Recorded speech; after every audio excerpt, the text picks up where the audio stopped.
You have to revisit the game plan after that disappointment in game one. 第一把之后，第二把有没有需要做出哪些战术上的调整？我觉得就是第一盘发育到后期我们是比较弱的，所以这一盘我们在阵容硬度上做了调整。I realized that in game one our late game was a little weak, so in game two we made those adjustments. 谢谢。Thank you so much, Super. Good luck with this match. Let's head over to Aoi and OD Pixel to get game number 2 underway. Thank you very much, Frankie. Yes, game 2, ladies and gentlemen, between Team Spirit and IG. AY, what are you looking forward to seeing this game? Because we're seeing some fun drafts, I feel. No, I feel like this is a draft type that we actually haven't seen at this TI. I mean, we saw Drow DK before, but Drow primarily this tournament has been pretty sparingly picked. I feel like his silence is actually the real game breaker in this game. I think it's good versus all 5 heroes. And we see, ooh, they saw each other ward here. Might be a double D ward coming out from both teams on the mid lane. We'll see if they leave it up or if they take it back down themselves. Yeah, it's a funny thing here because you don't know whether you want to deny your ward. Yeah. You don't know whether, like, after you kill your opponent's ward here, you sort of want to deny your own ward, but it's so far in. I think a lot of this game will come down to how Yatoro, Fly, is able to come into mid with his Chronosphere. One of the strengths of Faceless Void is that as level 6, his TP jump into Chronosphere can lead to a kill on almost any core. DK is tanky, but Lina deals a lot of damage. Or you can even go to the Drow's lane. A lot of this game will come down to these carry rotations. It's like not your stereotypical carry game, I feel like. Even Drow, she can move to Void's lane and kill him. You know, sync up with that Doom. They have a lot of play options this game. Absolutely. I don't think it's going to be easy for Fly at all. Lots of threats that are going to trip up the Faceless Void if he's not too cautious. But if IG do land those big ults, they've certainly got quite the team fight around them. And of course, an incredible amount of burst with the Laguna and the Finger. The pickoffs are certainly going to be capable from IG's heroes. What's happening with the supports here? So Lion is actually hiding in bottom. They're trying to sort of sneak in a kill onto the Drow. This is actually a really good plan whenever you have Earthshaker. Because you're able to fissure block your lane so far back, the lane equilibrium is messed up, and Drow has to come up much further. You see Yatoro, he started blocking early, but the lane is still going to start in a pretty good position for IG here. Sure.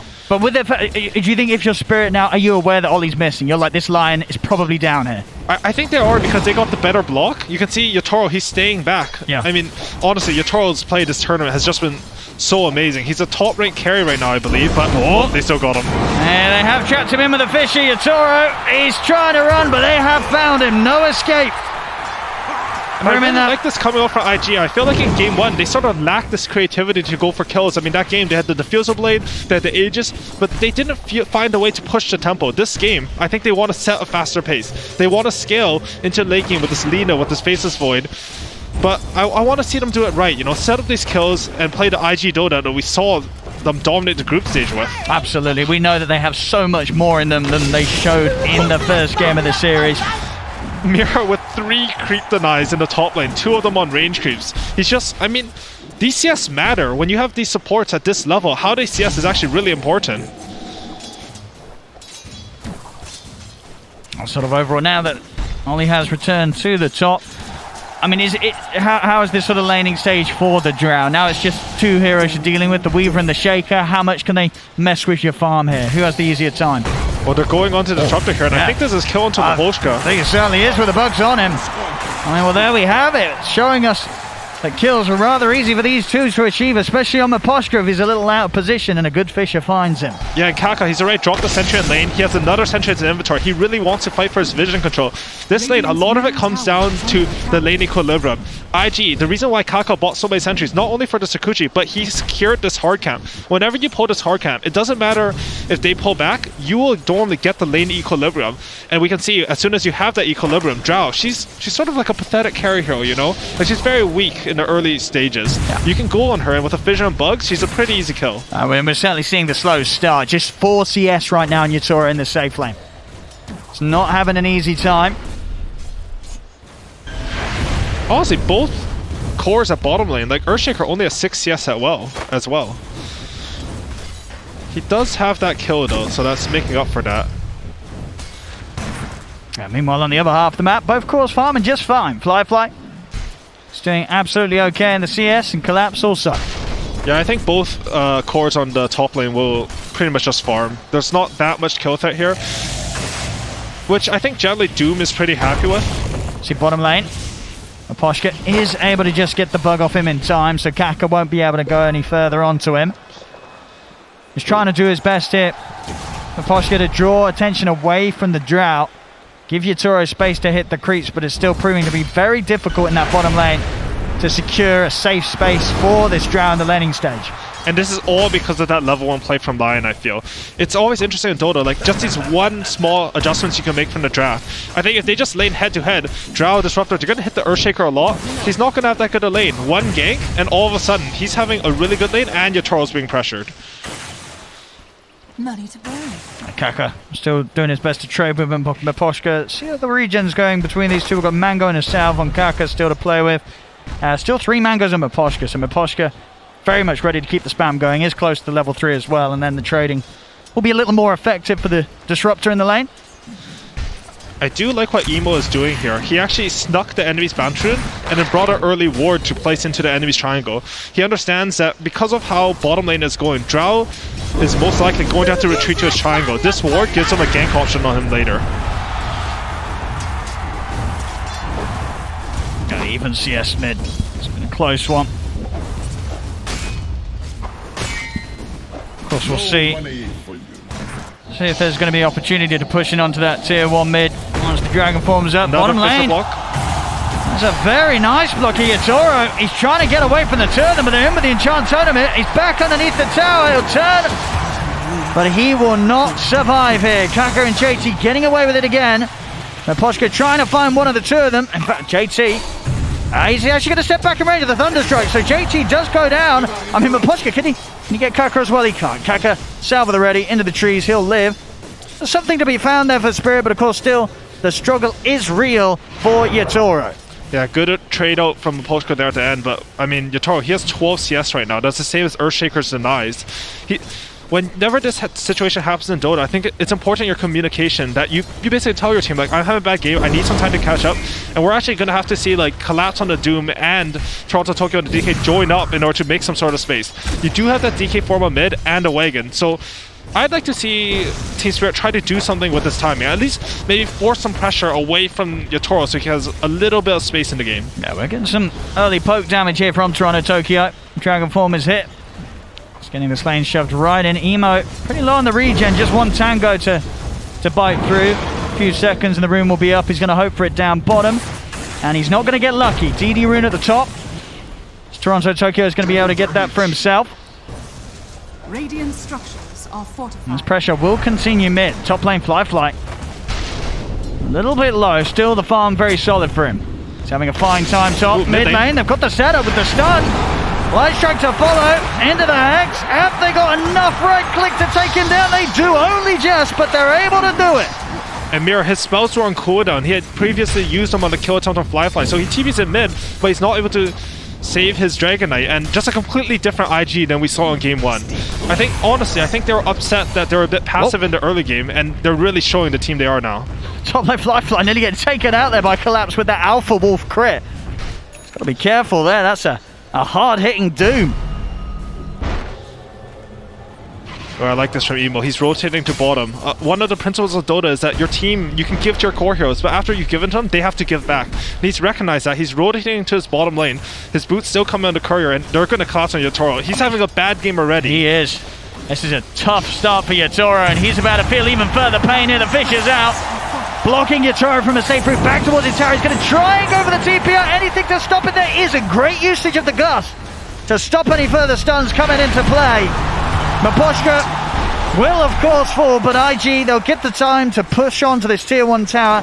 They don't get Yatoro though. Still, it's painful moments where Yatoro is out of the lane and struggling to find the time and opportunity to hit the creeps. Top lane, Fly and Ollie. Going for Collapse, they'll need a bash or two, and they're not going to get it. Collapse able to walk out to safety. and T-Spirit, they're striking out back in middle lane. This is a Dragon Knight versus Lina matchup, so as soon as he gets to 6, if Lina leads for a second, he does take that tower. I just want to comment again though, that sequence of events from IG was so nice because first they ganked mid with the line, they killed the Dragon Knight in dragon form, they know he doesn't have it so they can't push the tower once again, then they rotate to bottom, they kick out the enemy carrion. Yatoro survives, but he had to walk back to the neutral case because he had to TP to base. He's got like 2 CS since then in his game. It's like he needs some space, something needs to happen where they can find a way to draw all the IG heroes away from him.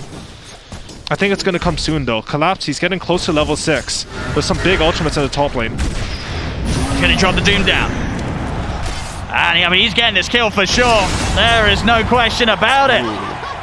Fly just not respecting the fact that the 6 was ready to roll there from Collapse. That was good from Collapse though, honestly. Because he hid in the fog while the last creep was dying, so that Fly, he had no idea that Doom was about to hit level 6 there. Just a heads up play from Collapse. I mean, again, like, he's been performing so well this tournament, and the thing I appreciate about it, it's like, he's just so patient, so intelligent about how he makes these plays and how he connects his spells. Right, just were not ready at all. But see, Fly returned to this lane. He himself, of course, also having his 6, has the Chronosphere. Question is if they do have the damage. He's going to jump forward for Mira. Put Cookie down to the low ground and look to chase him down though with the bugs upon him. Mira will certainly get taken out here by the 3 of them. So kills to be found as IG push back, get Spirit back out of the top lane. TP in mid here. They're looking to go for Emo. Discussed. Into the Dragon Tail stun. Is there any backup for Emo? There is not, of course, with the tower already gone. There's no route of access to get in to help him out. The Spirit, they'll get the kill. Top lane, finger onto Collapse. They pop the 2 ults. Chrono and a finger does the job. Collapse is killed off. And Yatoro, this guy's a genius. He's actually straight up a genius. He's by far the lowest farmed core on the map. But he understands that his way back in this game, actually, it's way better than having his teammates make space for himself. He's going to make it himself. He TPs in mid, and he ganks the enemy mid level, what is it, level 9 Lina with a level 5 Drow Ranger. All of a sudden, like, I mean, he's not really back in this game. No. But he's given something to his allies to work with, you know, a little bit of space. Now they can make a move and be stronger. It's such a good presence of mind. I mean, he's such a young player, but he's making all the right moves this game. Absolutely. I mean, this game, he's having a rough one, but he's coming back. It's not going to be easy, but he's certainly shown his capabilities here. Top lane, whoop, Cookie. A little bit off the side there. Won't be able to line up the initiation. But he's just making things done, and all that importance of having that early point of the gust saved his life down bottom. And that little bit of disable with the push back onto Lina, allowing Toronto Tokyo to get him with that Dragon Tail stun. So, and here's sort of the space move that I was talking about earlier. They have their Dragonite and the Doom connect onto top tower. This allows Zhao to sort of farm mid. It's the area on the map that's actually closest to the creep camps. You can often find carries that are having bad games go and farm around mid lane, and that's what he's doing now.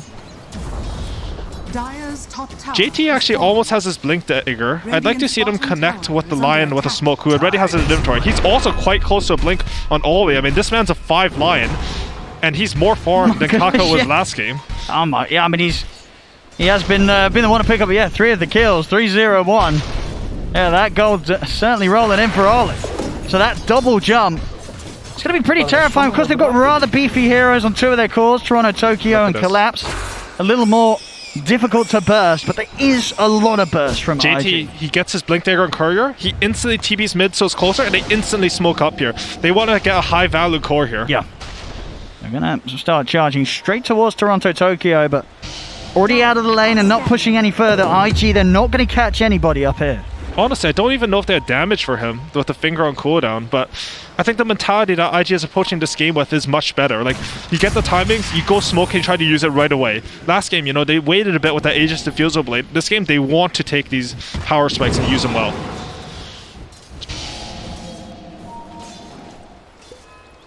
A few seconds, and Chrono will also be ready to throw into the mix. Arcane Rune on Emo's Lina as well. And they get a good setup. They'll certainly have a few rounds of spells to take down the targets without too many difficulties. So a lot of it does rely on that AoE lockdown, and they've got it. A huge amount of the floor of the team fight will be covered by both JT and Fly. Smoke up now for the Spirit. They're going to look to try and start things off themselves with their own Blink Dagger. Ready to go here on Toronto Tokyo. And IG, they have now shown the Blink Dagger on Earthshaker. I think they're going to go for another one here. Only just deliver their smoke and switch in, so we're going to smoke on smoke action here. See who gets the jump. Last game, we did see Spirit most of the time getting the favourable lead in. Get the ward drop down. They'll see Ollie. They're going to jump straight away for the line. Toronto Tokyo just committing for the Lion. Laguna comes out as well at the start. Onto Toronto Tokyo is going to lose his life for him. Firefly jumps across. He'll pop the chrono. Only going to catch the disruptor. And they have lost two themselves. Cookie up to the side to get Maposhka out of there. JT trying to chase, but Maposhka and Mirror there away. They make it out. Ends up being a 2-for-1 trade hit. That collapse on the bot lane, he made a really cool play. He sort of just hid in the trees with his Coiling Blade and got a free Doom off onto the Weaver. Just, you know, solo pick off. Another, like, collapse special in this game. I'll take that.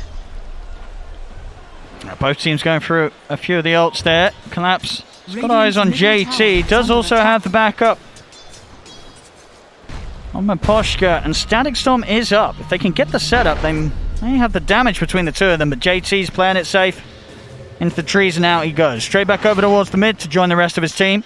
And another smoke coming out. I don't know, there's no Doom. No kisses. No Dragon Form. Got their eyes on Toronto Tokyo. See if they can burst him. They're in with the urn, and with Emo at the side, they'll have enough damage. Quick move from IG. And sort of at a pace where I don't think Spirit or Toronto Tokyo was quite ready for them to come charging at him from that mid area of the map after that move was made bottom. Quite a clever smoke coming out there from IG. That was just, people think of smokes, they're going to objectives, they're going to the triangle, but IG are actually just going to the rune there. And Toronto Tokyo, a little bit maybe on a lapse of concentration from Team Spirit, but he goes to the rune alone and they just get a free pick off. They do expend the Echo Slam and they have used Chronosphere last fight, so I'm looking around to see what Spirit's next timing is. They had the blink on DK, but IG, you know, the last time they smoked, they're already ready for Team Spirit. See if they can find Collapse. And cannot. It's quick TP. No further gap closing, and whilst this chaos has been going on, Yatoro's certainly getting himself back in shape this game. Still about 1k gold between him and the Void, but he really is closing that gap between him and Fly.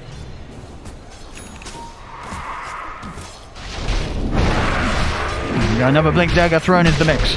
Ollie also ready for the initiations. And that's a 5 Lion. A 15-minute dagger is very early. The thing about when you get dagger on 5 Lion is you're getting a dagger on a hero that doesn't normally have this responsibility. So it affects your draft and it makes it stronger than it should be. It also means that since you were not intended to be the normal initiator, you can be really patient in your when you like counter initiate and when you go in.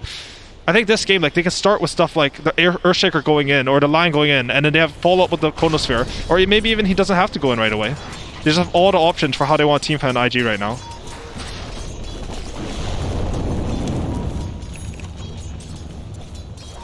Radiant's middle tower is under attack.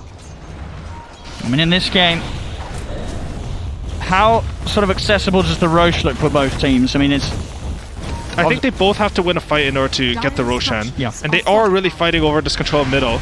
Team Spirit, they go for another smoke. They do have this blink on DK, but honestly, it's not easy to get the right engage for either team right now because you're just jostling for position. Both teams, they don't really have any deep wards that give an obvious smoke target, and they're being very careful around mid lane. You know, a little bit of those TI games where both teams are huddling around the mid lane a bit. A golden thread.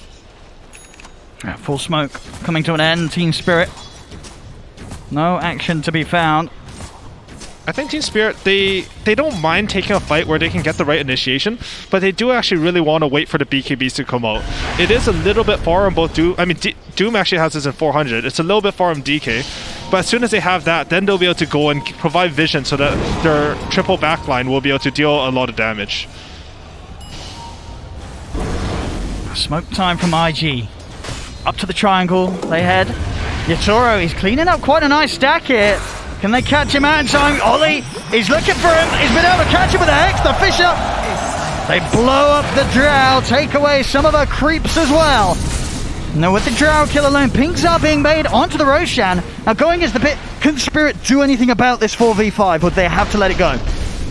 And they really want their BKBs right now, but I'm a bit concerned if they let this Aegis go. Yeah. So they're smoke up. They understand that even though we don't have this BKB, we have to stop them from taking this Roshan. Let's see, they're going to go for the jump. Toronto Tokyo is in, straight away the Static Shield's laid down. He's committing, looking to kill. Fly, performance in silence. The Void will fall. Fly to die to Roche. Fisher over to Collapse. Collapse trying to run over the high ground. JT expends the Echo Slam, destroying it. The kisses come out to Ollie. Toronto go back in with the Dragon Tail stun. Yatoro's got the damage from the high ground. Mirror somehow still alive here. Kaka got the time lapse, but he's back into the trap of Mikoshka. Into the kinetic field. 4 dead on IG. As JT, can he do anything about this? He has got the blink. Can he go for some sort of steal? The Spirit, they're finishing off the Roche. Looks like JT's... Is he going to be able to try? No. Already blinked out. Spirit, they get in. Roshan is theirs. Aegis on Yatoro. And all of a sudden, Yatoro's net worth is ahead of Flyfly's. You know, IG, they're so confident at Roshan, they made a little bit of a mistake there. They had no one scouting for the smoke at all. Just a brilliant link in from Toronto Tokyo. I mean, he doesn't have BKB. He has nothing to protect it. He just goes in here. And then there's a beautiful fall off from Disruptor. Like, that's purely based on trusting your teammates on Dragon Knight, knowing that they'll follow up. You have the Mortimer's Kisses, the Disruptor ulti, and they managed to take this fight. I'm actually amazed at their execution of that fight because, I mean, you're just down to draw Ranger, you don't have your BKBs, it doesn't matter to Team Spirit. No, I mean, just a huge part of it. Getting that control, silence onto Flyfly. The Void had no impact at all in that fight. And of course, no money either for a buyback. There's some other sort of scenarios you may have seen. You know, if he had the money, he probably would have got straight back in Flyfly because he did have the chrono. But only having that one life, one chance, and nothing that he could do against Maposhka's setup. Quick glimpse into the gust here. They've got to catch up top. JT will jump in with the counterplay. Chant Totem slaps out Maposhka. Kaka with the time lapse. And Emo, he traveled behind them, but instant stun for the DK. I mean, yeah, Toronto Tokyo just opens up straight away with the Dragon Tail. Emo has the Laguna, they burst through the drow. The one, Shitoro. He needs backup. Kisses up in 10 seconds from Mirror. It's not going to be soon enough to do anything to keep them off the drow. As soon as they get that Aegis for themselves, they lose it pretty abruptly after Spirit.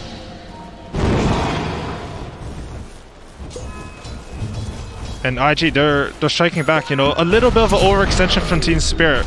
And IG, they're ready to punish. They bring all their heroes except for the Faceless Void, and they just overpower them. I mean, this Aegis doesn't matter if you're completely outnumbered when you come back alive. It had no impact there.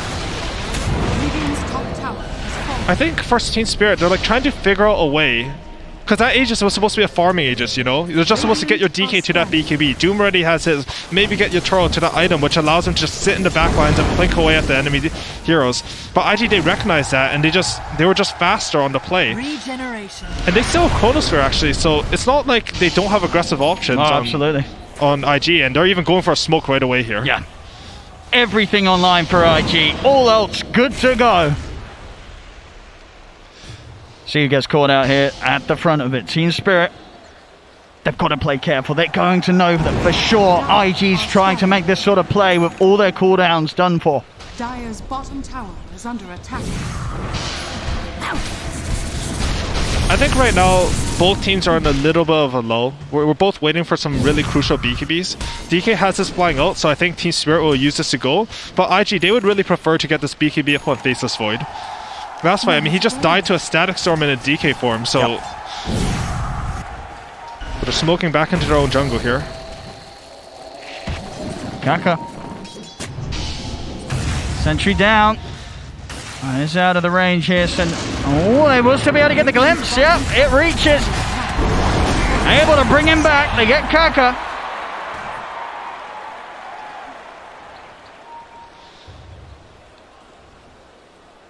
He's still smoked up on Collapse, but Flyfly wisely doesn't go for the extra wave mid. Yeah.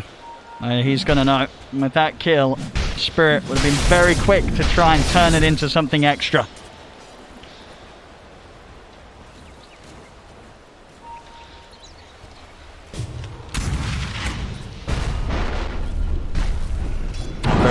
Very close game this time round. 22 minutes in. 9:13, less than 1k.